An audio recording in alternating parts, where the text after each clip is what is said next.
কি বন্ধুরা, কেমন আছো তোমরা? তোমাদের জন্য আজকে নিয়ে এসেছি আর একটি ছড়া। ছড়াটির নাম বাংলার মুখ আমি দেখিয়াছি। লিখেছেন জীবনানন্দ দাশ। আমাদের কবিগুরু জীবনানন্দ দাশ কবি কেমন বাংলাটাকে দেখেছে তা একটা ছোট্ট বর্ণনা দিয়েছে। সেই বর্ণনাটা তোমাদের বলি, তোমরা শোনো। তোমাদের কেমন লাগে কমেন্ট করে জানাবে।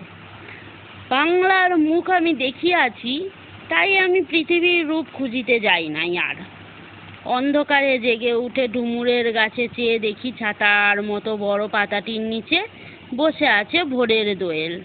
চারিদিকে চেয়ে দেখি পল্লবের স্তূপ, জাম, বট, কাঁঠালের, হিজলের, অশ্বত্থের করে আছে চুপ। ফণিমনসার ঝোপে সটি বনে তাহাদের ছায়া পড়িয়াছে। মধুকর ডিঙা থেকে না জানি সে কবে চাঁদ চম্পার কাছে। এমনই হিজল, বট, তমালের নীল ছায়া বাংলার অপরূপ রূপ দেখেছিল। বেহুলাও একদিন গাঙুরের জলে ভেলা নিয়ে কৃষ্ণা দ্বাদশীর জ্যোৎস্নায় যখন মরিয়া গেছে নদীর চড়ায় সোনালি ধানের পাশে অসংখ্য বট দেখেছিল।